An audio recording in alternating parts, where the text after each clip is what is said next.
क्या अब चुनाव विकास के नाम पर होंगे या फिर तुष्टीकरण के नाम पर? नमस्कार दोस्तों, आप सभी जानते हैं जिस तरीके से महाराष्ट्र के अंदर मुद्दा बहुत गर्म है और जिस तरीके से मुस्लिम समाज के माध्यम से और 400 एनजीओ अपने वोटों को तुष्टीकरण के नाम पर एक विशेष पार्टी को न देने की अपील कर रहे हैं। उन्हीं सब बातों के लिए आज समझने के लिए हमारे साथ जुड़ रहे हैं वजाहत काजमी जी, जो कि एक इस्लामिक स्कॉलर हैं। हम इनसे समझने की कोशिश करेंगे कि क्या कारण है कि एक समाज को बरगलाया जाता है और उनको बताया जाता है कि ये हमारे लिए कितना घातक है। नमस्कार काजमी जी, आपका हमारे पब्लिक वॉइस K2K पे बहुत बहुत स्वागत है। आदाब, नमस्कार सभी को मेरी तरफ से प्रणाम।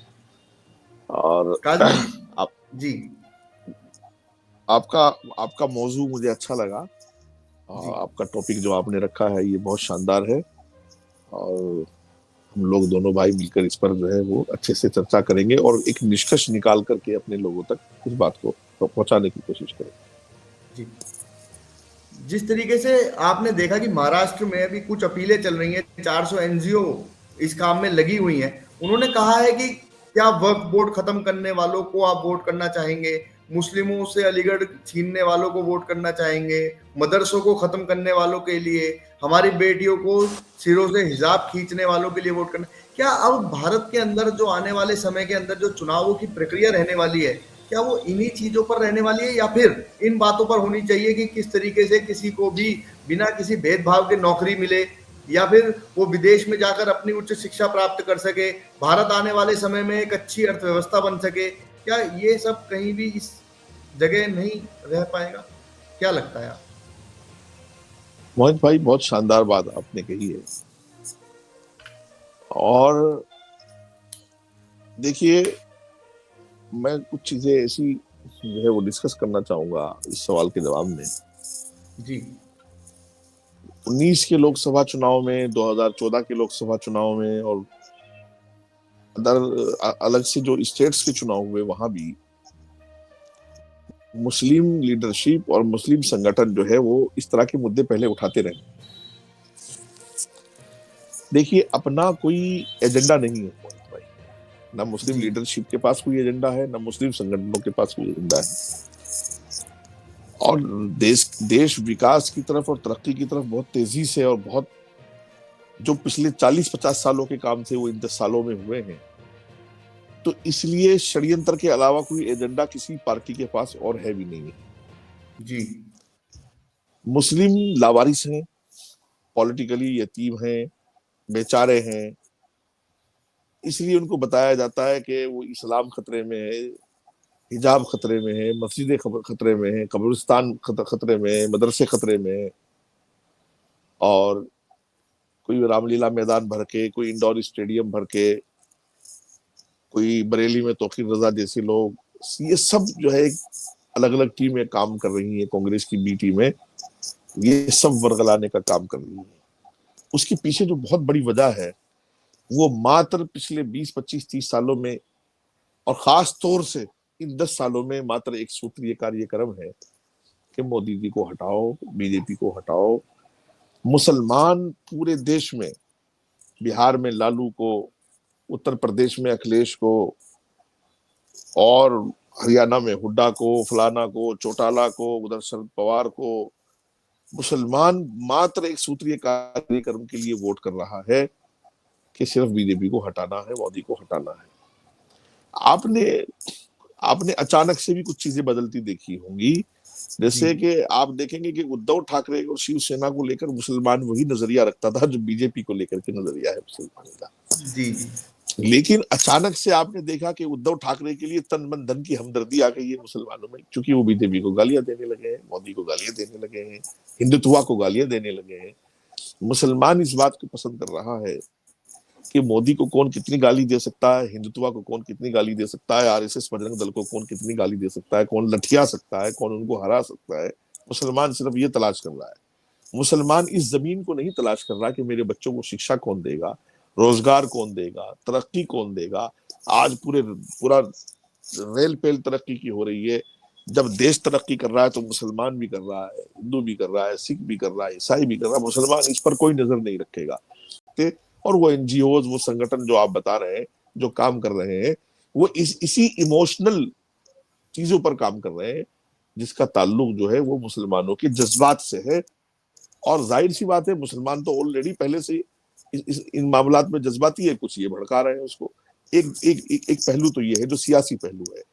एक दूसरा पहलू इसमें आप ये भी लगाएंगे कि ये एनजीओ एक तरीके से हमारे नौजवान को वरगलाने का काम कर रहा है। जो नौजवान इमोशंस उसके बहुत हाई क्लास में जाकर के वो दंगा और फितना करने लगे, मारकाट पर उतर आए, देश को नुकसान पहुंचाए, देश की संपत्ति को नुकसान पहुंचाए, पत्थरबाजी करे, तो मेरा ख्याल ये है कि ना ये पॉलिटिकली ठीक है, ना ये कानूनी तरीके से ठीक है, और ना ये सब देश हित में है, ना ये सब कौम हित में है। मैं समझता हूं कि हम सब जो है वो सब भारतीय हैं, हमारे संस्कार भारतीय हैं, हम सब हिंदुस्तानी हैं, और जब देश बढ़ रहा है तो सब कुछ बढ़ रहा है। तो मेरा ख्याल ये है कि हमें राजनीति हो या धर्म नीति हो, पॉलिटिकल चीजें हो, एनजीओ हो, संगठन हो, वो धर्म से अलग हट करके और नफरत के एजेंडे से अलग हट करके हम लोगों को काम करना चाहिए। मोदी जी ने हमें इंसाफ की बात करनी चाहिए। मोदी जी ने इस देश को वाकई ऊंचाइयां दी हैं, तरक्की दी है। मोदी जी की पूरी टीम की कुर्बानी है। Bharatiya Janata party law and order से लेकर के तरक्की तक सारी स्टेट्स की सरकारें और सेंट्रल की सरकार सब कुछ अच्छा चल रहा है। तो मुसलमान को नफरत का चश्मा उतार करके और सारी चीजें जो है वो सोच समझ करके करनी चाहिए। जिस तरीके से आप जानते हैं कि असीमुद्दीन ओवैसी जी जो कि भारत के सांसद भी हैं, क्या भारत के और जो मुस्लिम सांसद हैं, कभी उन्होंने मुस्लिम समाज के नौजवानों के लिए कोई ऐसी योजना उनके सामने रखी है कि आप अगर इसमें बढ़ेंगे तो निश्चित ही भारत के विकास में और अपने विकास में दोनों में योगदान देंगे? आपको लगता है कि इस तरीके की योजनाएं होनी चाहिए? देखिए, भारत में योजनाएं जो है वो भारत सरकार बहुत शानदार तरीके से ला रही है। हर तरीके से देश आगे बढ़ रहा है, लेकिन कुछ लोगों की राजनीति, जैसा आपने नाम लिया अभी ओवैसी साहब का, इन हजरात की जो राजनीति है वो सब सिर्फ भड़काऊ राजनीति है। इनके फादर की राजनीति भड़काऊ रही है, इनकी राजनीति भड़काऊ है। इनकी राजनीति है कि 15 मिनट के लिए खाली करा लो, हम देख लेंगे, हम ये कर देंगे, ये वाली राजनीति इनकी है। और इस राजनीति से मुसलमान को ना रोजगार मिल सकता है, ना शिक्षा मिल सकती है, ना हेल्थ की सुविधाएं मिल सकती हैं, ना मुसलमान तरक्की करेगा, ना कौम तरक्की करेगी, ना देश तरक्की करेगा। जो राजनीति कश्मीर में हो रही थी, पत्थर मारो राजनीति, जो राजनीति पिछले कई सालों तक यूपी में हुई कि आग लगा दो, दंगा कर दो, बसों को फूंक दो, स्टेट की संपत्ति को आग लगा दो, सेंट्रल की संपत्ति को आग लगा दो, सरकार की संपत्ति को आग लगा दो, तो ये सब भड़काऊ राजनीति जो थी, इसमें बहुत दर्जा गिरावट अब आ रही है। मुसलमान जो है वो तालीम की तरफ जा रहा है, मुसलमान जो है वो अच्छी सोच की तरफ जा रहा है, मुसलमान ये देख रहा है कि देश आगे बढ़ रहा है और मोदी जी की कयादत में बढ़ रहा है, उनकी निगरानी में बढ़ रहा है, तो मुसलमान भी इस बात को समझने की कोशिश कर रहा है। तो इन लोगों की जो अंदर से बेचैनी है वो खुल करके सामने आ रही है। अब वक्फ अमेंडमेंट एक्ट में देख रहे होंगे आप, वक्फ अमेंडमेंट एक्ट में आप देख रहे होंगे कि ओवैसी साहब के और कई मुस्लिम एमपीज के तेवर सामने आ रहे हैं। आपने बीच में मुस्लिम एमपीओ की तरफ से कई बदतमीजियां देखी होंगी कि मोदी की बोटी बोटी कर देंगे, फला कर देंगे, धमाका कर देंगे, बहुत सारे स्टेटमेंट्स हैं इस तरह के।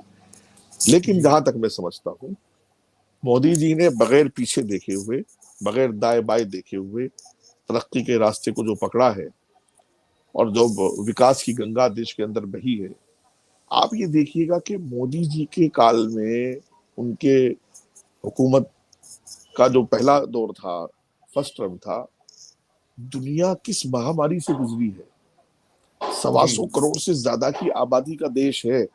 बीमारी से लोग मरे होंगे, भूख से लोग नहीं मरे हैं।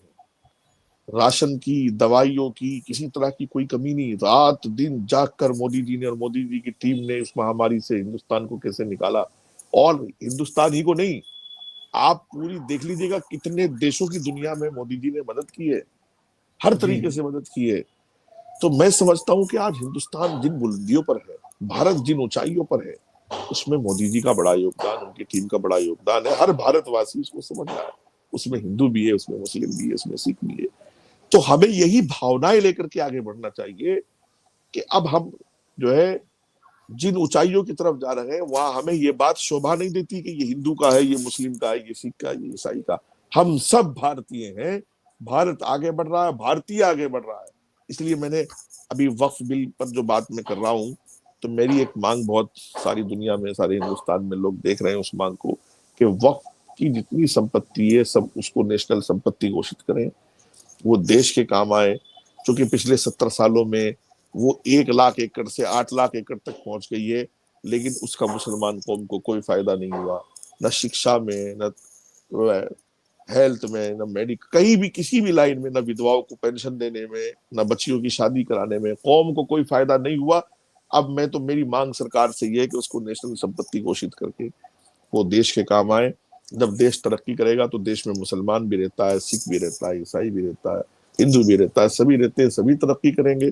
मेरा ख्याल हमें इन भावनाओं को दिमाग से निकालकर भड़काऊ चीजों को अलग रख करके और हर तरीके से ऐसे लोगों को सपोर्ट करना चाहिए जो देश को आगे ले जा रहे हैं। कौम भी जब भी आगे जाएगी जब देश आगे जाएगा। जब हम देश ही आगे नहीं जाएगा तो कौम कहां से आगे जाएगी? कौम क्या करेगी? इसमें कुछ भी नहीं कर सकती। पत्थरबाजी करेगी, दंगा करेगी, आग लगाएगी, मुकदमे झेलेगी, जेल काटेगी। आपने देखा पिछले 70 सालों में कश्मीर में कर्फ्यू पे कर्फ्यू, बंद पे बंद, पत्थर पे पत्थर, नौजवान का मरना, हमारे जवानों का शहीद होना, हमारे फौजियों का मरना, सब कुछ। और आज मोदी सरकार में आप देखिए करोड़ों टूरिस्ट आ रहा है, 370 वहां से हटा दी गई है, एक मच्छर का बच्चा वहां नहीं मर रहा है। और आतंकवाद जो है वो बिल्कुल दम तोड़ रहा है, अपने आखिरी जो है वो वक्त से वो गुजर रहा है।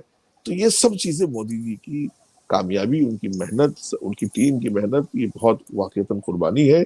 तो हम इन सब चीजों को सराह करके, नफरत का चश्मा एक तरफ रख करके देखें।